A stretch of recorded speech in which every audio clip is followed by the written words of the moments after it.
பார்க்க போறது வந்து சமணம் அறிமுகம். இந்தியாவின் தொன்மையான சமயங்களில் ஒன்றான சமண சமயத்தை தோற்றுவித்தவர் ஆதிநாதர் அல்லது ரிஷபதேவர் என அழைக்கப்பட்ட முதலாம் தீர்த்தங்கரர் ஆவார். சமண தத்துவத்தின் முதல் தோற்றுனர் இவரே ஆவார். சமண சமயத்தை ஜைனம் என வடமொழியிலும் அருகதம் சமயம் என தமிழிலும் வழங்குகின்றனர். ஜைன சமயம் என்பதற்கு ஜீனரை பின்பற்றுகிற சமயம் என்பது பொருளாகும். ஜீனர் என்றால் வெற்றி பெற்றவர் என்பது அதன் சாரமாகும். புலன்களையும் மனதையும் அடக்கி வெற்றி கண்டவர் எவரோ அவரே ஜீனர் ஆவார். அவர் போதித்த சமயமே சமணஸ் எனப்படுகிறது. வடமொழியில் ஜெயின் என சமணர்களை அழைக்கின்றனர். அருக சமயம் என்பதற்கு அருக தேவனை பின்பற்றுகிற சமயம் என்பது பொருளாகும். சமண சமயம் என்பதற்கு சமணர் என்று அழைக்கப்பட்ட பார்ஸ்வநாதர் மற்றும் மகாவீரரை பின்பற்றுகிற சமயம் என்பது பொருள். பார்ஸ்வநாதரை பின்பற்றுகிறவர்கள் சமணர் என்றும் குமார சமணர் என்றும் அழைக்கப்பட்டனர். புலன்களை அடக்கி வெற்றி கண்டவர்களையே வீரர் எனவும், இத்தகைய புலன்களை அடக்கி வெற்றி கண்ட முதல் வீரரான ஜீனரான ஆதிநாதர் என்னும் ரிஷபதேவரின் வழியில் செல்பவர்களையே ஜைனர் என குறிப்பிடுகின்றனர். அவர் உருவாக்கிய கொள்கையை பின்பற்றுவோரின் சமயமே ஜைனம் எனப்படும் சமணமாகும். ஆதிநாதர் என்னும் வெற்றியாளரை பின்பற்றி அவரின் கொள்கை வழி நடந்து புலன்களையும் மனதையும் வெற்றி கண்டு அவ்வுயர்ந்த கொள்கைகளை மக்களிடம் பரப்பி வந்த அறிஞர்களையே தீர்த்தங்கரர்கள் என அழைத்தார்கள். வர்த்தமான மகாவீரர் 24வது தீர்த்தங்கரர் ஆவார். இவர் வட பீகாரில் உள்ள ஒரு அரச குடும்பத்தில் பிறந்தவர். இவர் கிமு 6ஆம் நூற்றாண்டை சேர்ந்தவர். சமண புலன்கடந்த மெய்ப்பொருளியல் சமண தத்துவ கோட்பாடுகள் இந்த உலகத்தை 6 வகையா பகுக்கின்றது.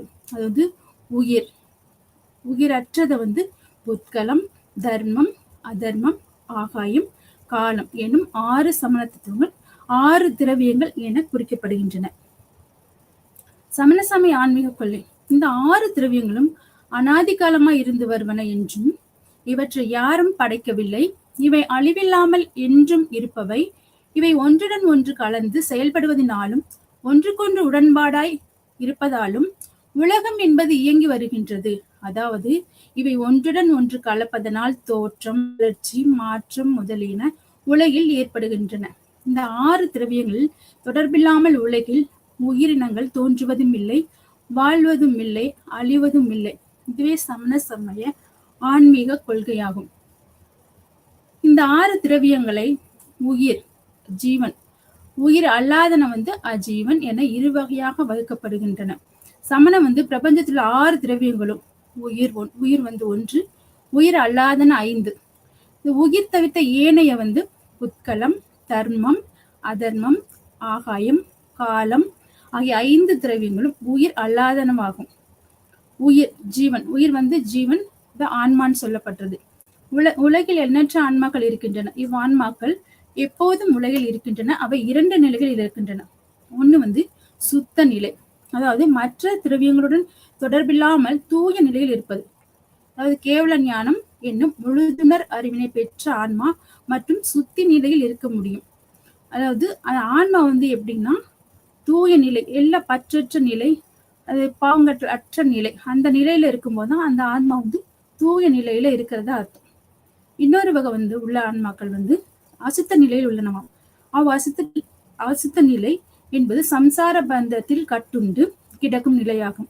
அசுத்த நிலை ஆன்மாக்கள் சுரங்கத்தில் கிடக்கும் தங்கம் போல மாசுகள் படிந்து ஒளி மங்கி கிடப்பவை. அந்த மாசுகளை போக்கி சுத்த நிலை அடைவதே ஆன்மாக்களின் முக்தியாகும். இது மாதிரி உள்ள அந்த ஆன்மாக்களின் அசுத்த நிலை உலக பாவ காரியங்களோட கட்டுண்டு கிடக்கிறது. இப்ப மற்ற சமயங்களை சொல்ற மாதிரி ஒரு அழுக்கு, கரை, கட்டு அந்த மாதிரி சொல்ற ஒரு சூழ்நிலைக்குள்ள அந்த ஆன்மா ஒன்றி கலந்து இருக்கிறதுனால அந்த ஆன்மா விடுதலை இல்லாம அசுத்த நிலையிலேயே இருக்கின்றது. திரவிய சங்கிரகம் என்னும் சமண தத்துவ நூல் உயிரின் 9 வகையான பண்புகளை பின்வருமாறு கூறுகின்றது. உயிர் உயிர் பொருள், அதாவது உயிர் அல்லாதன. இந்த உயிர் அப்படின்றது உயிருடைய தன்மைகள் என்னன்னா, உயிர் பிராணன்களுடன் கூடியது. மெய், வாய், கண், மூக்கு, செவி என்னும் பொறிகள் 5, மனம், சொல், செயல் அல்லது பலம் மூன்றும், மூச்சு விடுதல், ஆயுள் என்னும் இரண்டும், ஆகா பிரமாணம் 10ம் 5 வகை பொறிகளுடனே ஒன்றிரண்டு பலத்துடனோ எந்த பொருள் மூச்சு விடுதல், ஆயுள் இவற்றுடன் வாழ்ந்ததோ, வாழ்கிறதோ, வாழுமோ அந்த பொருள் உயிர் என அழைக்கப்படுகின்றது. உயிர் வந்து பிராணனுடன் கூடி, இது ஒரு பொருள், ஒருத்தவங்க உயிரோட இருக்காங்களா அப்படின்றது அவங்களுடைய சொல், செயல் அதன் மூலமாக நம்ம வெளிப்படுத்துறாங்க உயிரை வந்து இவங்க உயிரோட இருக்காங்க அப்படின்றது. உயிர் உபயோகம் என்னும் பண்புடையது. உயிர் என்பது உணர்வின் பயன் உபயோகம் என்னும் குணமுடையது. தர்சன உபயோகம், ஞான உபயோகம் என இருவகை தன்மைகளை கொண்டது. அதாவது பொதுவாக பொருளை அறிதல் தர்சனமாகும், விளக்கமாக தெரிந்து கொள்ள ஞானமாகும். தர்சனம் என்பது ஒரு பொருளை வந்து நேரடியா பார்த்து அதை நேரடியா உணர்ந்து கொள்றது. வந்து விளக்கம் இல்லாம தெளிவுல பாக்குறோம் இதுதான் பொருள் அப்படின்னு ஒரு அறிவுக்கு வர்றது வந்து தர்சனம் அப்படின்னு சொல்றது. விளக்கமாக தெரிந்தது அறிந்து ஆராய்ந்து அறிந்து கொண்டு அதை புரிந்து கொள்வது ஞானம் ஆகும். இவ்விரு உபயோக குணங்களை பண்பாட்டு பண்புகள் உடையது உயிராகும். புத்கலம், உயிர் அல்லாதன. உயிர் அல்லாதன என்பது உயிரல்லாத சடப்பொருள் அனைத்தும் புத்கலம் எனப்படுகிறது. இந்த சடப்பொருள்கள் ஒன்றுடன் ஒன்று கலக்கும், மாற்றமடையும், பிறகு பிரிந்து போகும் தன்மை கொண்டவை. சடப்பொருளை தொடுவது, பார்ப்பது, நுகர்வது, சுவைப்பது முடியும். அதனால் அளவிட அனுமானிக்க அதனால் ஏற்படும் ஓசையை செவி மடுக்க முடியும். சடப்பொருள்கள் மூலமா நம்ம வந்து பாக்குறோம், தொடுறோம், நுகர்றோம். இதெல்லாம் வந்து சடப்பொருள்கள் மூலமா நம்ம கிடைக்கிற அறிவு அது வந்து முடியும். அது வந்து உயிர் அல்லாதுன்னு இருந்தாலும் இந்த காரியங்கள் வந்து நம்மளால பார்க்க முடியும், நுகர முடியும், சுவைக்க முடியும், தொட்டு பார்க்க முடியும். இந்த மாதிரி இருக்கிற விஷயங்கள் வந்து புத்கலம் என்று அழைக்கப்படுகிறது. தர்ம அத்திகாயம். தர்ம அத்திகாயம் என்பது ஆன்மாவும் சடப்பொருளும் இயங்குவதற்கு காரணமாக இருப்பது. மீன்கள் இயங்குவதற்கும் தொடர்பு கொள்வதற்கும் நீர்நிலை உதவியா இருப்பது போல உயிர்களும் சடப்பொருள்களும் இயங்குவதற்கும் காரணமாக இருப்பது. இது உலகமெங்கும் பரவி இருப்பது. இதற்கு தானே அசையும் ஆற்றல் கிடையாது. பொருள்களின் இயக்கத்தை தர்மாத்திகாயம் கட்டாயப்படுத்துவதும் இல்லை, அவை செல்ல முயன்றால் உதவியாக இருக்கிறது. தர்மாத்திகாயம் வந்து ஆன்மாவும் சடப்பொருளும் இயங்குவதற்கு காரணமா இருப்பதுதான். மீன்கள் இயங்குவதற்கு தொடர்பு கொள்வதற்கு நீர்நிலை எப்படி உதவியா இருக்கும், அது போல உயிர்களும் சடப்பொருள்களும் இயங்குவதற்கு காரணமா இருக்கிறது தர்மாத்திகாயம். இது உலகமெங்கும் இருக்கு. இதுக்கு தானே அசையும் ஆற்றல் கிடையாது. ஒரு பொருளோட சேரும் போதுதான் அந்த அதனுடைய அசையும் ஆற்றல் வந்து ஏற்படுது. பொருளின் இயக்கத்தை வந்து தர்மாத்திகாயம் கட்டாயப்படுத்துவதில்லை, அவை செல்ல முயன்றால் உதவியாக இருக்கும். சித்த நிலை பெறும் பண்பு. கர்ம தலையினின்றி அறவே விடுபட்டு பிறவி நீங்கி வீடு பேறு அடையும் பண்பே சித்த நிலை பெறுவதாகும். இவ்வுயிரை முக்தி உயிர் என்பர். பிறவி பிணி என்பது இவ்வுயிர்க்கும் இல்லவே இல்லை. சித்த நிலை பெறும் பண்பு வந்து கர்ம தலைகளின்றி மனிதன் வந்து பிறக்கும் போது இருக்கிற அவனோட சேர்ந்து இருக்கிற அந்த பிறவி வினைகள் அவனோட கூடையதான் இருக்கும். அப்படி இருக்கும்போது அந்த வினை பயன் வந்து தொடர்ந்துகிட்டே தான் இருக்கும். வீடு பேறு அடையணும்னா அந்த வினை பயன் அந்த பிறவி பிணி என்பது அவனை விட்டு நீங்கினால் ஒழிய அவன் வீடு பேறு என்ற உயர்ந்த நிலையை அடைய முடியாது. மேல் நோக்கிய பண்பு. அடுத்து உயிர் வந்து இயல்பாகவே மேல் நோக்கி எழும் தன்மை உடையது. மண் நிறைந்த சுரை கொடுக்கை முதல் தண்ணீரில் மூழ்கினாலும் மண் நீரில் கரைந்த பிறகு மேலே வேகமாக கிளம்புதல் போல உயிரும் கர்மங்கள் கழிந்த பிறகு உலக உச்சியை அடைந்து கைவல்ய ஞானம் பெறும். உயிர்கள் வந்து இயல்பாவே வந்து ஒரு பாவம், அழுக்கு, கரை அப்படின்ற விஷயத்தோட எப்பவுமே பின்னி பிணைஞ்சுதான் இருக்கும். உயிரோட வந்து சைவ சித்தாந்தெல்லாம் கூறுவாங்க, ஆன்மா வந்து கரை அப்படின்றது வந்து செம்பல் எப்படி களிம்பு இருக்கோ அது போல உயிர்களோட இந்த ஆணவம், கண்மம், மாயை என்ற அந்த அழுக்கு வந்து அதோட ஒட்டியே தான் இருக்கும். அது அது நீங்கிற வரைக்கும் அதோட முத்தி நிலையை வந்து அங்க அடைய முடியாது அந்த உயிர். அது போல இந்த பண்புகள் எப்போ நீங்குதோ இப்ப நீங்கும் போது அது ஆட்டோமேட்டிக்கா மேல வரும்போது இயல்பா தண்ணிக்குள்ள கிடக்குற அந்த கணத்தின் காரணமா தண்ணிக்குள்ள கிடந்தாலும் அது மண் நீர்ல மூழ்கி போகும்போது கரைஞ்சு போகும்போது அது மேல் நோக்கி வர அந்த குடும்பம் வந்து கொடுக்க லேசாயிரும், அது மேல் நோக்கி வரும். அப்படி மேல் நோக்கி வரக்கூடிய அந்த பண்பு தான் இயல்பா வந்து கர்மங்கள் கழிந்த பிறகு உலக உச்சியை அடையுதல் கைவல்ய ஞானம் என்ற நிலையாகும். அதர்மாத்திகாயம். தர்மாத்திகாயம் எவ்வாறு புத்கல பொருள் உயிர்களின் இயக்கத்திற்கு உதவியாக இருக்கின்றதோ அதே போல அதர்மாத்திகாயம் பொருட்களின் நிலைப்பேற்றிற்கு உதவியாக இருக்கின்றது. இவை ஆகாயம் முழுவதும் பரவியுள்ளது.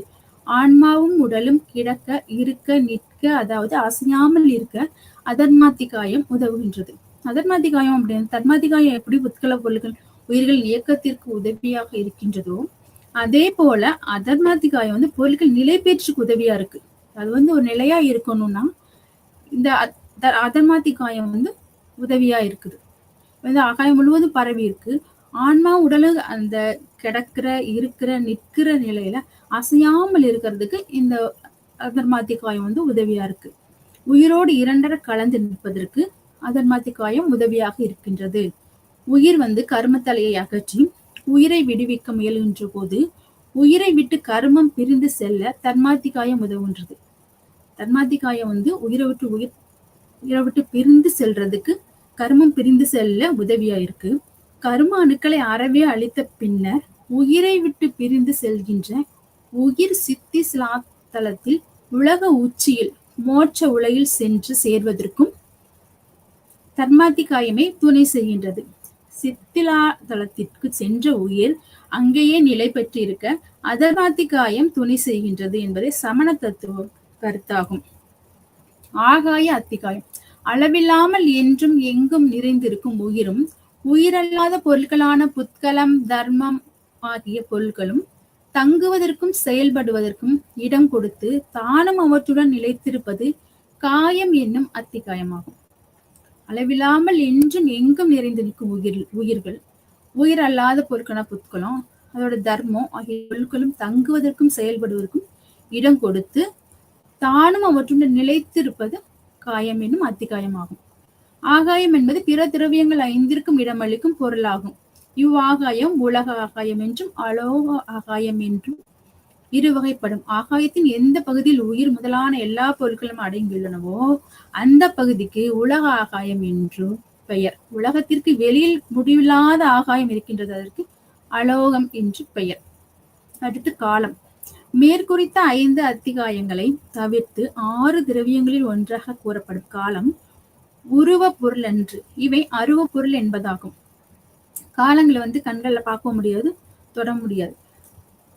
அது காலம் உலகின் காணப்படும் பொருட்களின் ஏற்படும் மாற்றங்களை காட்டும் ஒரு அளவையாகும். உலகில் ஒரு புதிய பொருள் பழைய பொருளாகின்றது, பழைய பொருள் அழிந்து மறைந்து போகின்றது. இந்த காலம்தான் அந்த ஒவ்வொரு பொருட்களுடைய மாற்றங்கள் மாற மாற மாற அதான் காலத்துடைய சம்பந்தப்பட்ட அந்த நிகழ்வு. மாறுதல் காட்டும் ஒரு அளவை. உலகில் ஒவ்வொரு பொருளுமே பழைய பொருளாகுது, பழைய பொருள் அழிந்து புது ஒரு மாற்றம் உண்டாகுது. அது எல்லாம் காலத்தினுடைய கட்டுப்பாட்டுல இருக்கு. பொருட்கள் எல்லாம் காலத்தின் உதவியின்றி மாறுதல்களை அடைவதில்லை. ஆனால் காலம் எதனையும் வற்புறுத்தி மாற்றவில்லை, மாறாக உதவி செய்கிறது. இந்த காலத்தின் உதவியின்றி பொருட்கள் மாறுதல் அடையாது. காலம் நிச்சய காலம் என்றும் வியவகலரா காலம் என்றும் இரு வகைப்படும். கால அணுக்கள் உலக ஆகாயம் எங்கும் நிறைந்திருக்கின்றது. அக்கால அணுக்களையே கால திரவியம் என்றும் நாம் கூறுகின்றோம். இவ் அணுக்கள் காரணமாகவே மேற்கூறிய மாற்றங்கள் ஏற்பட்டு கொண்டிருக்கின்றன. ஓர் அணு பிரதேசத்திலிருந்து மற்றொரு பிரதேசத்திற்கு செல்வது இந்த காலம் என்பது கால திரவியத்தின் பரியாயம் ஆகும். கணம் எண்ணற்றவை கொண்டது. ஆவலி, நாளிகை, முகூர்த்தம், இரவு, பகல் என அனந்தம் வரை பலவாக பிரித்து பேசப்படுகிறது.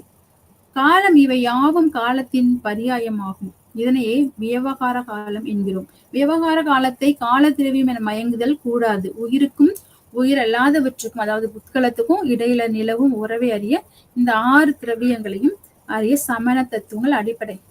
அறிவது சமண தத்துவத்தின் அடிப்படை தேவையாகும். இந்த காலங்களை நம்ம எப்படின்னு நாம் புரிந்து கொள்ளும் போதுதான் அதனுடைய புத்கலம் என்பதனுடைய அந்த அர்த்தத்தை புரிந்து கொள்ள முடியும்.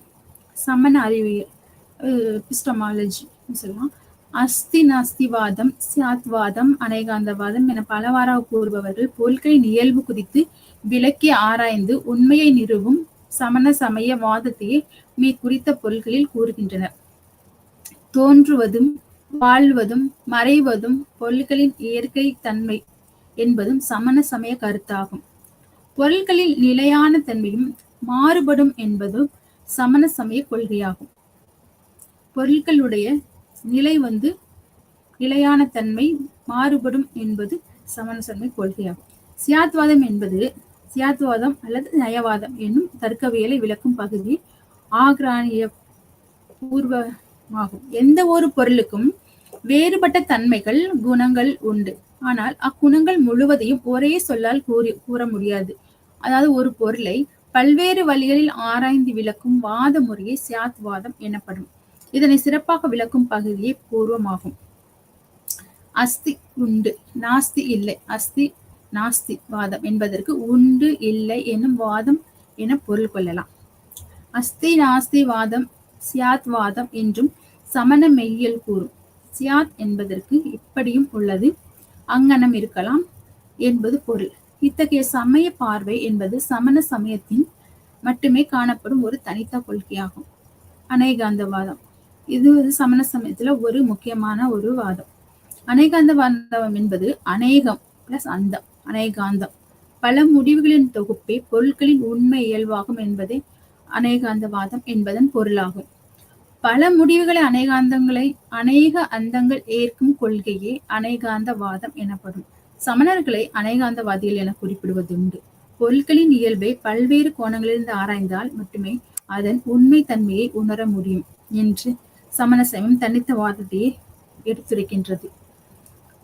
அநேகாந்தவாதத்தை மெய்ப்பிக்க இவர்கள் எடுத்துக்காட்டாக தரும் நியாயத்தின் பெயரே சப்தபங்கி நியாயம் என்பது ஆகும். அவை உண்டாம் இல்லையாம், உண்டாம் இல்லையுமாம், சொல்லண்ணாததாம், உண்டாம் உண்டுமாம், சொல்லண்ணாததுமாம், இல்லையுமாம், சொல்லண்ணாததுமாம், உண்டும் இல்லையுமாம், சொல்லண்ணாததுமாம்.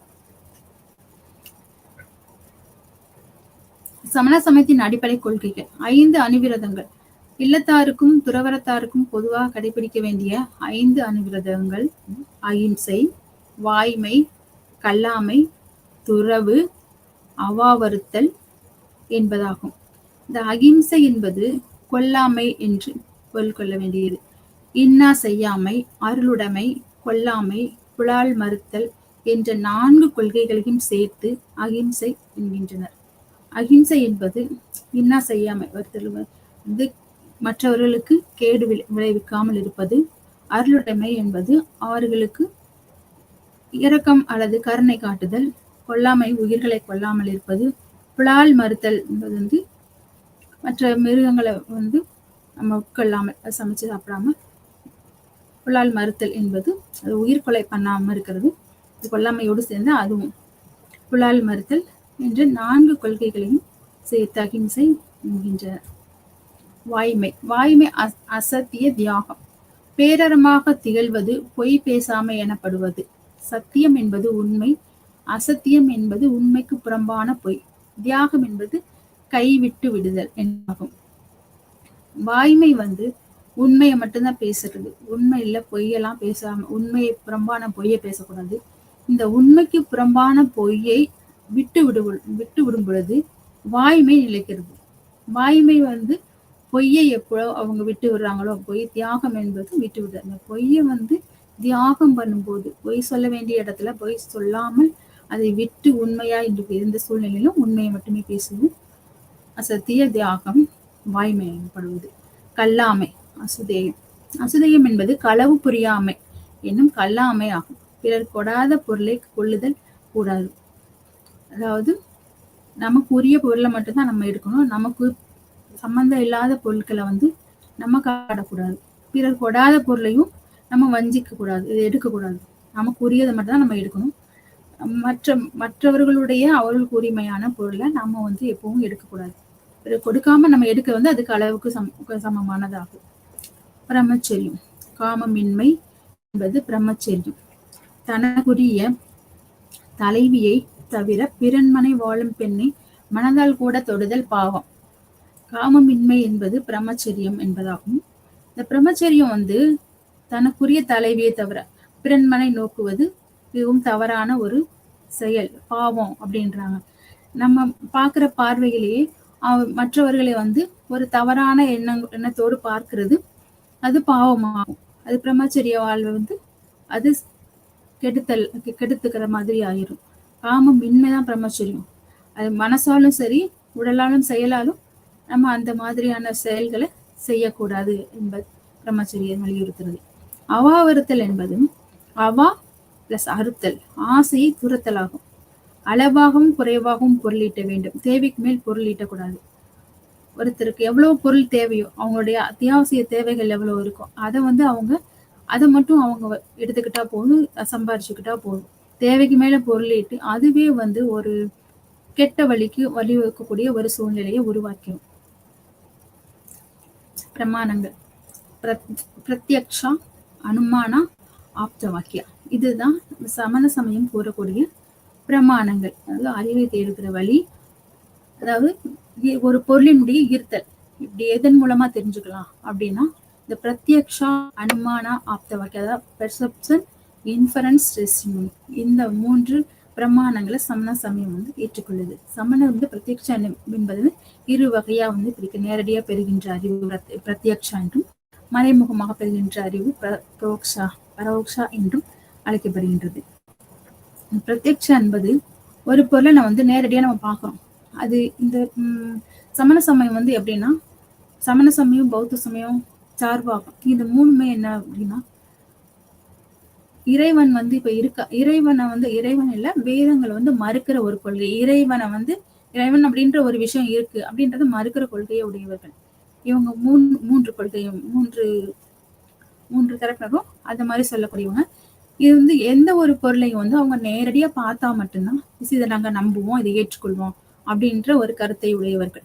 அப்ப இந்த பிரத்யக்ஷம் அப்படின்றது வந்து பெர்செப்ஷன், நேரடியா பாக்குறது, கண்ணால் நம்ம பார்த்தா மட்டும்தான் இது உண்மை. அப்ப கடவுள்ன்ற விஷயத்த வந்து இவங்க வந்து நேரடியா எப்படி பார்க்க முடியும்? அது பார்க்க முடியாது. கடவுளை வந்து உணர மட்டும்தான் முடியும். கொள்கைப்படி உணர மட்டும்தான் முடியும். அது பிரமாணங்களை வந்து நம்ம அதை ப்ரூவ் பண்ணாம இவங்க ஏத்துக்கிற மாட்டாங்க. அப்ப பிரத்யக்ஷான்றத நேரடியான பாக்குற விஷயத்த மட்டும் ஏத்துக்கிறாங்க. அது வந்து இருத்தல் அப்படின்றது வந்து அவங்க பார்க்கற மூலமா அது இருக்குன்னு அவங்க நம்புறாங்க. அனுமானம் அப்படின்றது என்னன்னா, அனுமானம் வந்து ஒரு அனுமானத்தின் வழியாக நம்ம நம்பக்கூடிய ஒரு விஷயம். அனுமானம் வந்து இப்ப ஒரு இடத்துல புகை வருது அப்படின்னா, அதுக்கு முன்னாடி அங்க நம்ம தீ எரிஞ்சுக்கிட்டு இருக்கோம், அதெல்லாம் தீ எரியுது, அதனாலதான் புகை வருது அப்படின்றது. சில காரியங்களை வச்சுதான் இப்ப வந்து ஒரு பொருளுடைய இருப்பு இருக்கு, இப்ப இறைவன் இருக்கான், இப்ப காற்று இருக்கு அப்படின்னா நம்ம வந்து அதை உணர முடியுது. அப்ப உணர முடியுது அப்படின்னா அது உணர்வுபூர்வமா நினைக்கக்கூடியது, அறியக்கூடியது. அனுமானம் வந்து ஒரு பொருள் உண்டாகிற விஷயத்த வச்சு அதன் மூலமாதான் நம்ம இந்த இடத்துல இது இருந்துச்சுன்னா அது அங்க இருக்கும் அப்படின்றது ஒரு அனுமானம். இது வந்து எப்படின்னா இது மாதிரி கூட சொல்லலாம். அது பகுத்தறிவுனா, இப்ப இங்க வந்து மழை வந்திருக்குன்னா மழை பெய்யுது, இந்த இடம் ஏன் ஈரமா இருக்குன்னா இது மழை வந்திருக்கு அதனால ஈரமா இருக்கு, அந்த மாதிரி சொல்லி. இங்க வந்து புகை இருக்குன்னா அங்க தீ இருக்கிறதுனால புகை வருது. அதுதான் ஆப்த வாக்கியம் அப்படின்றது என்னன்னா, அது வந்து ஸ்கிரிப்சர், அதாவது ரிலீஜியஸ் ஸ்கிரிப்சர் அப்படின்னு சொல்லலாம். கடவுள் அல்லது உலக இருப்பு அது என்ன அப்படின்றத எந்த நூல் வடிவிலோ அல்லது இதுக்கு முன்னாடி இருந்தவங்களுடைய அவங்க எழுதி வச்சிருக்க அந்த தீர்க்கதரிசிகள், தீர்த்தங்கரர்கள், அவங்களுடைய வழியா இந்த மாதிரி இந்த எழுதி வச்சிருக்க அந்த விஷயங்கள்லாம் ஆப்த வாக்கியம்னு சொல்லுவாங்க.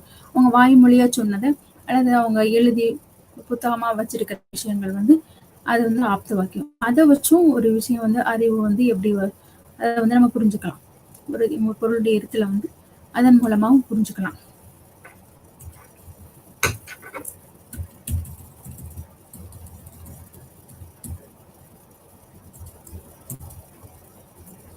இது சமண சமயம் வந்து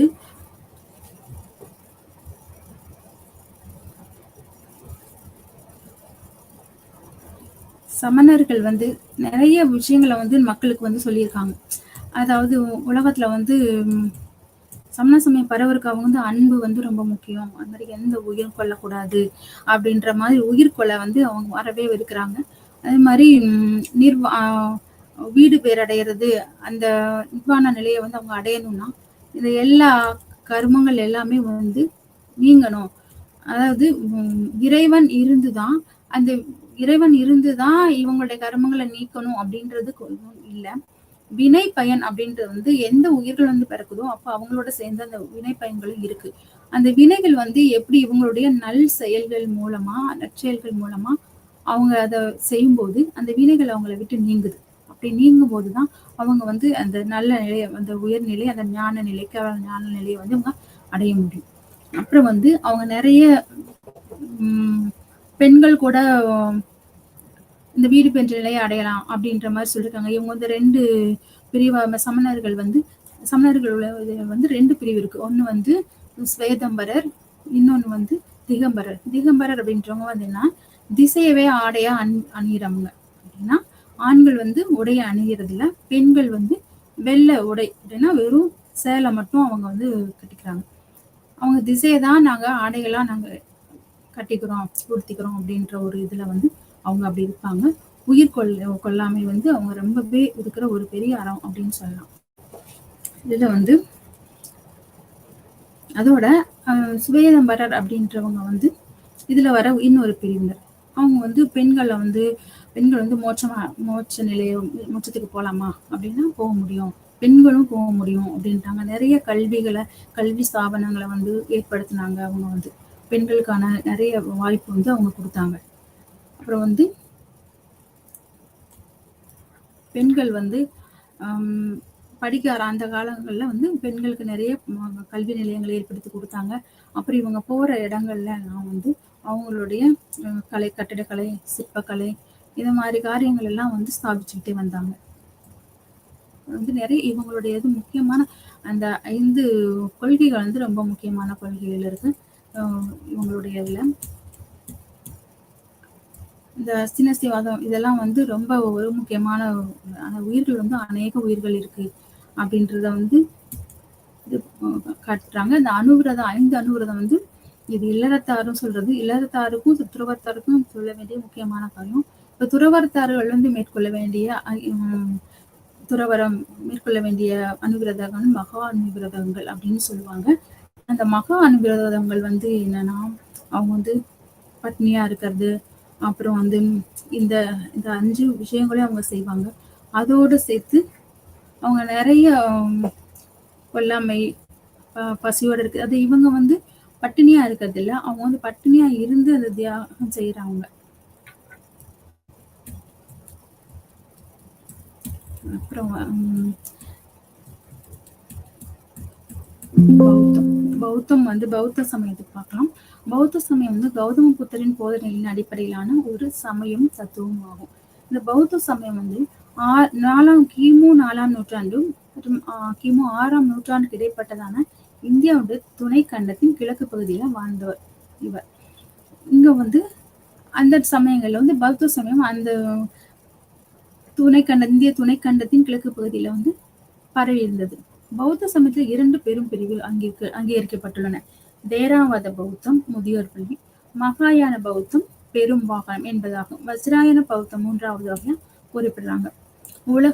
உலக தோற்றத்தை பற்றி பௌத்தம் என்ன கூறுது அப்படின்னா, உலகம் இருக்கு, தேவைப்படும் இவ்வுலகம் வந்து முந்தி இருந்த உலகத்திலிருந்து கர்ம விதிகளுக்கு அமைய வந்தது என்று கொள்ளலாம். எப்படி ஒரு மரம் விதையிலிருந்து இருந்து வந்ததோ, எப்படி விதை மரத்திலிருந்து வந்ததோ அப்படி ஒன்றுக்கொன்று தொடர்புடையது. இதிலிருந்து அது எப்படி வந்ததோ அதிலிருந்து இது எப்படி வருது, இந்த மாதிரிதான் உலக தோற்றம் வந்து மாறிக்கிட்டே இருக்கும். உலகம் வந்து அப்படியே இருக்கணும், உலகம் முன்னாடியே இருந்துச்சு, இந்த உலகத்தை படைக்கிறதுக்கு ஒருத்தர் வந்து தேவையில்லை. உலகம் வந்து அது வந்து இயற்கையாவே இருக்கிறது, அதனுடைய மாற்றங்கள் வந்து நிகழ்ந்து கொண்டேதான் இருக்கும். ஆனா அதை படைக்கிறதுக்கும் அழிக்கிறதுக்கும் ஒரு சக்தி வந்து தேவையில்லை அப்படின்றது இவங்களுடைய கருத்து. கடவுள் அல்லது சார்பிற் தோற்ற கொள்கை, டிபெண்டன்ட் ஆரிஜினேஷன், அதாவது கடவுள் அல்லது ஒருமிய சக்தி உலகை தோற்றுவிக்கவில்லை என்பது பௌத்தத்தில் புத்தர் போதனைகளில் முக்கியமான ஒரு கொள்கையாகும். எப்பொருளும் தோன்ற சார்பு காரணமாக இருக்கின்றன. எப்பொருளும் தோன்றக்கு சார்புகள் காரணமா இருக்கு. ஒரு பொருளோட காம்பினேஷன் தான் இன்னொரு பொருள் உருவாக்க காரணம் அப்படின்ற மாதிரி இவங்க சொல்றாங்க. ஒரு பொருளை உண்டென்றோ இல்லை என்றோ உரைப்பது பிழை. ஒரு பொருள் இல்லைன்னு சொல்ல முடியாது, இருக்குன்னு சொல்ல முடியாது. அது தோன்றுதல் மறைதல் என்ற இரண்டிற்கும் இடையே நிறுத்தம் என்பது இல்லை. அதாவது ஒரு விளக்கோட ஒளி வந்து எப்படி அது வந்து அப்படியே ஒளி மட்டும் அப்படி தெரியும். அதுல வந்து இடையில எதுவுமே எந்த தடையும் இல்லை, நிறுத்தலும் இல்லை. ஆறு ஓடிக்கிட்டு இருக்குன்னா ஓடிக்கிட்டே தான் இருக்கும். அதுல ஒரு நிறுத்தம் அப்படின்ற இடம் வந்து இடம் இல்லை. அது தொடர்ந்துகிட்டே இருக்கிற விஷயம் தான். நிறுத்தம் இல்லாம அது தோன்றது, மறையுது, போகுது, வருது, அப்படியே தான் இருக்கும். நிறுத்தம் வந்து இடையில இல்லை. 3 வகை பீடகங்கள். சுத்த பீடகம், அபிதம பீடகம், வினய பீடகம் அப்படின்ற 3 பீடகம் சொல்றாங்க. இதுல முக்கியமான இதுல சுத்த பீடகம் அப்படின்றது இது முதன்மையாக புத்தரின் போதனைகளையும் தத்துவங்களையும் நேரடியாக பாலி மொழியில் கொண்டுள்ளது. ஞான போதனைகள் மூலம் ஒருவரின் உள்ளொளியை அல்லது ஆத்ம விமோசனத்தை ஏற்படுத்துவதை இது நோக்கமாக கொண்டுள்ளது. இதை தொகுத்தவர் துறவியான ஆனந்தர் என்பவர் ஆவார். இது முதன்முறையா புத்தரின் போதனைகளையும் தத்துவங்களையும் நேரடியா பாலி மொழியில எழுதுறாங்க. ஏன்னா அப்போ வந்து பேசுற பேச்சு வழக்குல இருந்த மொழி வந்து பாலி மொழி.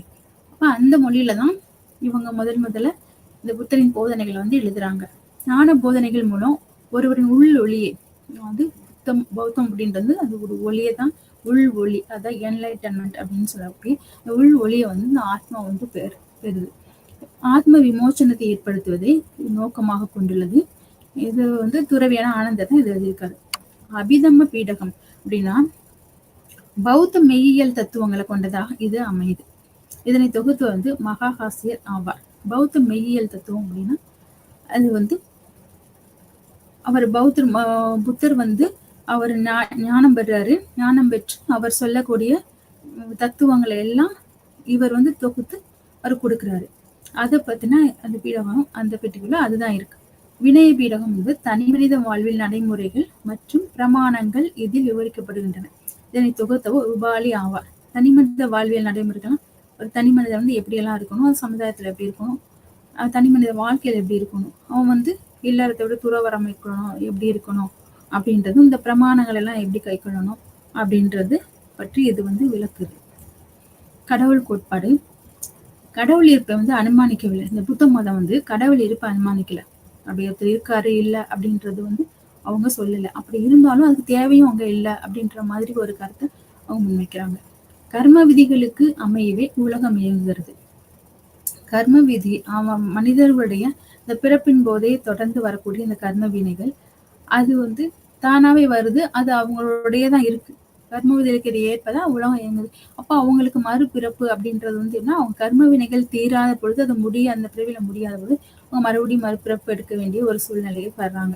அந்த கர்ம வினைகள் நீக்கும் போதும் அப்ப அந்த வினைகள்லாம் எப்படி வருது அப்படின்னா, அந்த வினைகள் வந்து ஆசையை அடிப்படையா வச்சு வரும் அப்படின்றது முன்னாடி சொல்லுவாங்க. பொருட்களின் இருத்தலுக்கான அடிப்படை விதினா நிலையாமை. அனைத்து மாறிக்கொண்டே இருப்பது. ஒரு பொருள் வந்து நிலையா அப்படி இருக்கு அப்படின்றது உலகம் விட்டு தோற்றம்ல இருந்து முடிவு வரைக்கும் அந்த நிலையாமை மாறிக்கொண்டே இருக்கிற சூழ்நிலைகள் தான் இருக்கு. ஆன்மா இன்மை அழியாத ஒன்றாக கருதப்படும் ஆன்மா என்பது கிடையாது. அதுவும் மாறிக்கிட்டே தான் இருக்கும். இந்த ஆன்மா வந்து இப்ப இருக்கு. அப்போ அதோடைய கர்ம வினை போது அந்த ஆன்மா மாறுது. மோட்சத்துக்கு போற நிர்வாண நிலையை அடையுது. அந்த நிலையை அடையும் போது அப்ப அந்த ஆன்மாவுடைய மாற்றங்கள் வந்து இருக்கு. துக்கம் இருக்கிறது. துக்கம்னா துக்கம், துயரம், மகிழ்வற்ற நிலை. இதனை மீறிய கடவுள் என்ற ஒன்று இருக்க வேண்டும். துக்கம் இருக்கா, இருக்கு. துயரம் இருக்கா, மகிழ்வற்ற நிலை எல்லாமே இந்த உலகத்துல இருக்கக்கூடியதான். அது இருத்தலுக்கான விதி இது வந்து இருக்குது. பௌத்த கடவுள் இருப்பை மறுக்கிறார். ஏன்னா கடவுள் வந்து இதை ஆக்குறாரு, இதை அழிக்கிறாரு, அதை காப்பாற்றா இப்படின்ற எந்த ஒரு கருத்தையும் அவங்க வந்து சொல்றதுக்கு வரல. கடவுள் இருப்பே வந்து மறுக்குது. இயற்கையில அது உருவாகுது, அது தோன்றுது, வளருது, அழியுது, மறையுது அப்படின்ற மாதிரிதான் போயிட்டு இருக்கு. இதுக்கு வந்து ஆக்கவோ அழிக்கவோ ஒருத்தர் இல்லை அப்படின்னு சொல்றாரு. அப்புறம் வந்து இவர் ஞானம் வரும்போது புத்தர் வந்து ஞானம் வரும்போது 4 உண்மைகளை வந்து அவர் உணர்றாரு. அது என்னன்னா துன்பம். மனிதர்களால் துன்பத்தை தவிர்க்க முடியாது. பிறப்பு, நோய், முதுமை, இறப்பு ஆகியவை மனிதருக்கு துன்பத்தை தருவது. பசி, பகை, கொலை, வெகுளி, இழப்பு, மயக்கம் போன்றவை துன்பத்தை தருபவை. துன்பம் தான் வாழ்க்கையினுடைய அடிப்படையான ஒரு இந்த உலக பிறப்பு மக்கள் வாழ்றது, அதுக்கப்புறம் என்ன அப்படின்ற ஒரு கேள்வி இருக்கும்போது துன்பம் தான் இது உலகம் முழுவதும் அப்படி எல்லா மக்களுமே சூழ்ந்து இருக்கிற ஒரு விஷயம். துன்பத்தை வந்து உலகத்தை வந்து தவிர்க்க முடியாது. அது இருந்துகிட்டே தான் இருக்கும். அப்ப ஆசை பற்று அடுத்து என்னன்னா துன்பத்துக்கு இந்த காரணம் என்ன அப்படின்னா ஆசைதான். ஆசை பற்று நம்ம ஒரு பொருட்கள் மேல வைக்கிற பற்றோ, அல்லது மனிதர்கள் மேல வைக்கிற பற்றோ, எதையுமே ஒரு அளவுக்கு மீறி ஆசைப்படுற ஒரு விஷயம் வந்து அது துன்பத்திற்கான காரணமா மாறிடுது. துன்பத்திற்கு அது வழிவகுக்கக்கூடியதா இருக்கு. துன்பம் நீக்கல் அப்படின்றது வந்து ஆசை விட்டு விடுவதே துன்பத்தை நீக்கல். ஆசையை விட்டு விடுவது துன்ப நீக்க முறைமையாகும். அப்ப ஆசையை வந்து ஆசைப்படணும். நமக்கு அத்தியாவசியமா தேவைப்படுகிற விஷயங்களை வந்து நம்ம ஆசைப்பட்டு நம்ம வச்சுக்கணும். அளவுக்கு மீறி ஆசைகள் வந்து பற்று இல்லை ஒரு பொருள் பற்றோ வேற எந்த பற்றோ இருக்கும்போது அது வந்து துன்பத்திற்கு வழிவகுக்குது. அந்த துன்பத்தை நீக்கணும்னா அந்த ஆசையை வந்து நம்ம விட்டு விடணும். இந்த ஆசையை விட்டு விடுறதுக்கு 8 நெறிகள், 8 வழி, எண்வழி கொள்கை அப்படின்ற 8 நெறிகள் வந்து துன்பத்தை போக்குற வழியெல்லாம் இருக்கு. அந்த எண்வழி கொள்கை என்னன்னா, நற்காட்சி, ரைட் வியூ, நல்லெண்ணம், ரைட் தாட், நன்மொழி, ரைட் ஸ்பீச், நற்செய்கை, ரைட் கான்டக்ட், நல்வாழ்க்கை, ரைட் லைவ்லிஹுட், நன்முயற்சி, ரைட் எஃபர்ட், நற்கடைப்பிடி, ரைட் மைண்ட்ஃபுல்னஸ், நற்தியானம், ரைட் மெடிடேஷன். இந்த நற்காட்சி என்பது ஒரு நல்ல எண்ணங்களோட நல்ல சிந்தனையோட நோக்கக்கூடியது. அதாவது நம்ம எதை பார்த்தாலும் சரி ஒரு நல்ல எண்ணங்களோட, ஒரு கெட்ட எண்ணங்கள் தோன்றாம அவங்க மேல ஒரு அன்போட ஒரு கருணை இறக்கத்தோட அவங்கள பார்க்கறது. தவறான எண்ணங்களோட தவறான சிந்தனைகளோட அவங்க நோக்காம இருக்கிறது. அந்த நல்ல எண்ணம் வந்து நம்ம எப்பவுமே வந்து நல்ல எண்ணங்கள்ல தான், நல்ல எண்ணங்களை மட்டும் மனசுல வைக்கணும். பிறருக்கு வந்து உதவி செய்யறது, பிறருக்கு நன்மை செய்யறது, பிறருக்கு வந்து இது எந்த வகையிலாவது தீங்கு விளைவிக்கக்கூடிய எண்ணங்கள் நம்ம மனதில் வந்து தோன்றக்கூடாது. நல்ல எண்ணங்களை வந்து நல்ல எண்ணங்கள் மற்றவங்களுக்கும் நன்மை பயக்கக்கூடியது, நமக்கும் நன்மை பயக்கக்கூடிய நம்முடைய சிந்தனைகள் நல்ல எண்ணங்களோடு இருக்கணும் அப்படின்றது. நன்மொழி வந்து நம்ம பேசுற பேச்சு வந்து ஒருத்தருக்கும் நன்மையானதா இருக்கணும். அந்த பேச்சு மொழி எப்படின்னா அவங்கள காயப்படுத்துற மாதிரி இருக்கக்கூடாது. மற்றவங்கள அந்த வார்த்தைகள் வந்து அவங்க மனதுக்கு வந்து ஒரு இதமா இருக்கிற மாதிரி இருக்கணும். அவங்கள வந்து கோபமா பேசுற வார்த்தைகள், அல்லது குற்றமா சொல்ற வார்த்தைகள், அல்லது அவங்க பழி போடுற மாதிரியான வார்த்தைகள், அது வந்து சீற்றமா பேசுற வார்த்தைகள், இந்த மாதிரி வார்த்தைகள் எல்லாம் வந்து பயன்படுத்தக்கூடாது. இன்சொல் பயன்படுத்துற மாதிரி இன்சொல் மாதிரியே நம்ம பேச வேண்டியது இருக்குது. நற்செய்கை, நம்ம செயல் வந்து எப்பவுமே நம்மள ஒரு குற்றமா சொல்லக்கூடிய மாதிரியான செயல்கள் வந்து இருக்கக்கூடாது. செய்கைகள் வந்து பிறருக்கு பிரயோஜனம் உள்ளதா நல்ல செய்கைகளை மட்டும் நம்ம செய்யணும். நம்ம செய்யற காரியங்கள் எப்பவுமே பின்னாடி ஒரு மற்றவங்களை வந்து பாதிக்காத வகையில மறுபடியும் நம்ம ஏன் இதை செஞ்சோம் அப்படின்னு நம்ம யோசிக்காத வகையில நற்செய்கைகளை வந்து நம்ம செய்யணும். நல்வாழ்க்கை, வாழ்க்கை முறைகளை வந்து ஒரு நல்ல வழியில நம்ம வாழணும். ஒரு இல்லற வாழ்க்கைன்னா இப்படிதான் வாழணும், இல்லறத்தை எப்படி வாழணுமோ அப்படி, துறவரம்னா எப்படி வாழணுமோ அப்படி, அந்த கடைபிடிக்க அந்த சட்ட திட்டங்களை கடைபிடிச்சு அதன் மூலம் அந்த வழியில நம்ம நடந்து வரணும்.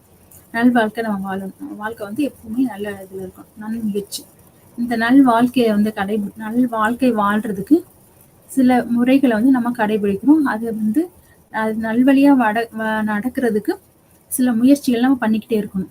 திடீர்னு நல்லா வந்துடணும் அப்படின்றது முடியாது.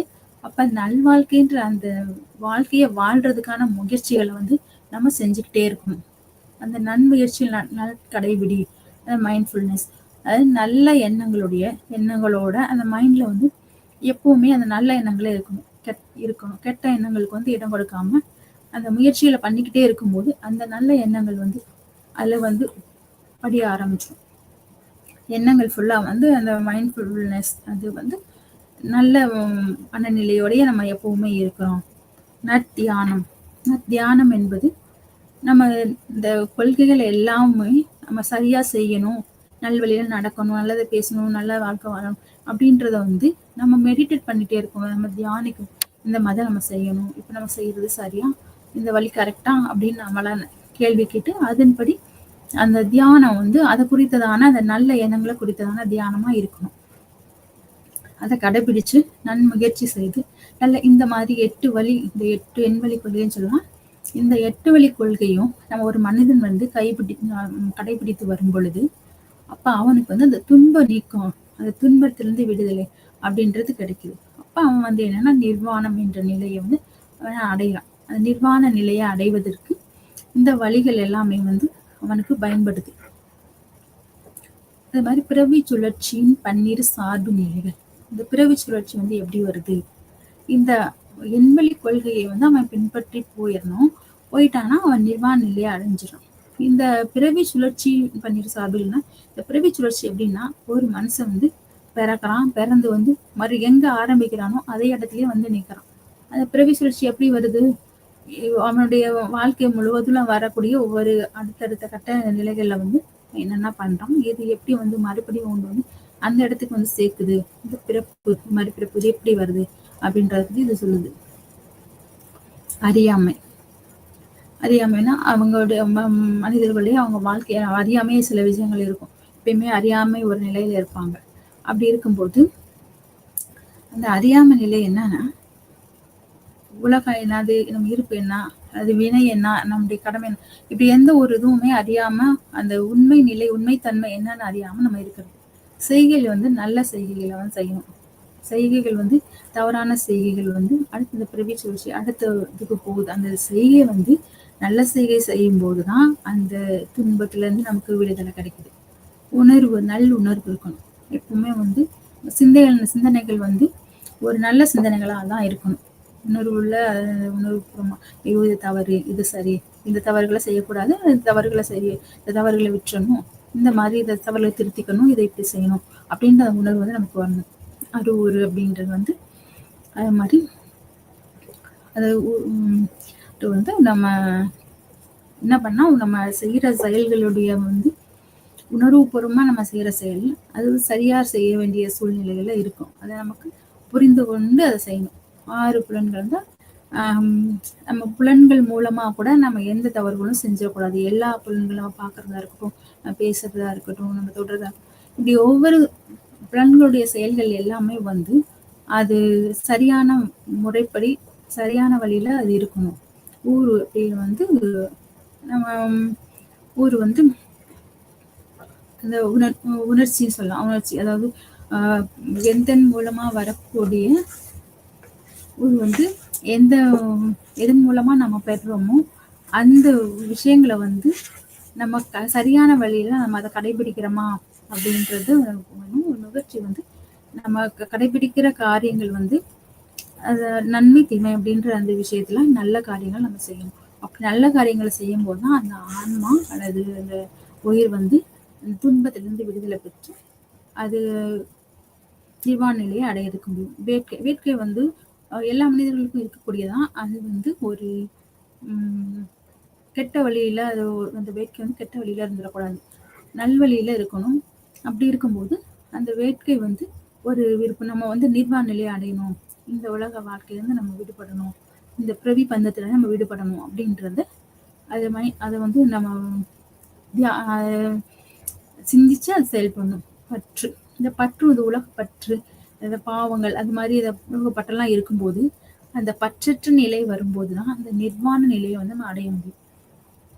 இவங்க சொல்றது எல்லாமே வந்து ஒரு உயிர் வந்து அந்த நிலையை விட்டு, அதாவது உலகத்துல இருக்கிற அழுந்தி கிடக்கிற இந்த துக்கம் துயரம் இந்த மாதிரி துன்பம் இந்த மாதிரி நிலையை விட்டு அந்த ஆன்மா வந்து நிர்வாண நிலையாகிய இறைவன் இல்ல நிர்வாண நிலையை அந்த மோட்ச நிலையை அடையணும். அப்படி அவன் அடையும் போதுதான் அவனுக்கு இந்த மறுபிறப்பு அப்படின்றது வந்து இல்லாம இருக்கும். இந்த பாவம் பிறப்பு அப்படின்றது வந்து மறுபிறப்பை குறிப்பிடுறது. அந்த பிறப்பு மறுபடியும் அவன் இது ஏன் பறக்கிறான் அப்படின்னா, இந்த காரியத்துல அவன் முழுமையா இந்த வாழ்க்கையில அவன் செய்ய வேண்டிய கடமைகளை வந்து செய்யாம அவன் வினை பயன் வினை பற்று அவனோட கூட இருந்துகிட்டே இருக்கும். அந்த வினை வந்து முற்பிறவியில செஞ்சதாகவும் இருக்கும், இந்த பிறவியில செய்யறதாகவும் இருக்கும். அந்த 2 வினை பயன்களும் யாரெல்லாம் அந்த வினை பயன்கள் நீக்கி துன்ப நிலைய துன்பத்துல இருந்து விடுதலை பெறாங்களோ அவங்க மட்டும்தான் நிர்வாண நிலையை அடைய முடியும். இந்த புத்தர் வந்து இப்ப புத்தர் வந்து இவங்க வந்து கடவுளா யாரும் வந்து நினைக்கல. கடவுள் வந்து கடவுளுடைய அவர் வந்து கடவுளை வச்சு யாரும் இல்லை. அவர் கடவுள் அந்த அவர் தன்னைத்தானே அது உணர்ந்து கொண்ட அந்த என்லைட்டன்மெண்ட் அப்படின்னு சொல்ற அந்த ஒளி அவருக்கு வந்து அவரை வந்து எல்லாருமே மதிக்கிறாங்க. அவரை வந்து கடவுளா வச்சுலாம் கடவுள்ன்ற இடத்துக்கெல்லாம் அவங்களுக்கு போல. அது மாதிரி இந்து சமயங்கள்ல இருக்கிற அந்த கடவுள் கோட்பாடு அந்த சடங்காச்சாரம் இது எல்லாமே வந்து இந்த சமயங்கள் வந்து அதை ஏத்துக்கறல, மறுக்குது. ஏன்னா சமயச்சடங்கள் வந்து அது வந்து சமய சடங்குகள் சடங்காச்சாரங்கள் இதெல்லாமே அவங்க வெறுக்கும் போதுதான் சமணம், புத்தம், சார்வாகம் எல்லாமே வந்து அதை விட்டு வெளியில வர்றாங்க. இவங்க வந்து வேதங்களை வந்து ஏற்றுக்கொள்ளாத ஒரு தரப்பினர். ஏன்னா இந்த மூன்றுலயும் வந்து குறிப்பா சமண பௌத்தம் வந்து ஒரு சார்புடையதா இருக்கும். சார்பாக ஒன்று அது வேற ஒரு வகையில அது வந்து எதையும் அது ஏற்றுக்கொள்ளாது. இவங்க இந்த பிரமாணங்களை கூட இவங்க ஏற்றுக்கொள்ளுகிற பிரமாணங்களை கூட இந்த சார்பாக்க பிரமாணம் சார்பாக்க வழியில வந்து ஏற்றுக்கொள்ள மாட்டாங்க. அவங்க வந்து பெர்செப்ஷன் மட்டும்தான் ஏத்துக்குவாங்க. பிரமாணங்களை வந்து இந்த 3 பிரமாணங்களை அவங்க ஏத்துக்க மாட்டாங்க. அது மாதிரி புத்தர் வந்து உலகிற்கு வந்து ஒவ்வொரு மனிதனும் தன்னுடைய அந்த பிறப்பை உணரணும். அந்த பிறப்பு வாழ்க்கை வந்து எதனால நம்ம இந்த துன்பம் ஏன் வாழ்க்கையில துன்பம் நிறைஞ்சிருக்கு, அந்த துன்பத்தை விட்டு நம்ம எப்படி வெளியே வரணும், துன்பத்துக்கு காரணம் என்ன, அந்த துன்பத்துக்கு காரணம் இந்த ஆசை. இந்த ஆசையை எப்படி நம்ம வெறுத்து வெளியில வரணும். ஆசையை வெறுத்து வெளியில வரும்போது அப்பதான் நம்ம ஆசையை வெறுத்து வெளியில வர்றதுக்கான என்னென்ன கடமைகள் செயல்பாடுகள் நம்ம வாழ்க்கையில செய்யணும் அப்படின்றத வந்து அவரு வந்து விளக்கமா சொல்றாரு. அப்புறம் வந்து அவருடைய சீஷர்கள், அதாவது பிக்குகள், புத்த பிக்குகள்னு சொல்றேன், அவங்க எல்லாருமே அதை வந்து கடைபிடிக்கிறாங்க. இது நிறைய நாடுகள்ல, நம்ம கிழக்கிந்திய நாடுகள் தவிர மற்ற நாடுகள்ல, மங்கோலியா அந்த மாதிரி நாடுகள்லையும் பரவி இருக்கு. நிறைய வந்து இந்து சமயத்திலிருந்து தனிப்பட்டு பிரிஞ்சு வந்த இந்து சமய கொள்கை ஏற்றுக்கொள்ளாத இந்த காரியங்களை வந்து இவங்க ஏற்றுக்கொண்டதுனால இவங்க தனியா பிரிஞ்சு இவங்க புத்தர் வந்து இந்த மாதிரி கடவுள் ஏற்பு கொள்கையை வந்து மறுத்து கடவுளை ஏற்றுக்கொள்ளாத ஒரு சூழ்நிலைக்கு வராங்க. இயற்கை விதிப்படிதான் எல்லாம் நடக்குது, வினை பயன்படிதான் எல்லாம் நடக்குது. வினை பயன் அறுத்து முடியும் பொழுது நிர்வாண நிலையை ஒரு உயிர் வந்து அடையிறதுக்கான வாய்ப்பு இதுதான் அப்படின்ற விளக்கத்தை வந்து இவர் சொல்றாரு.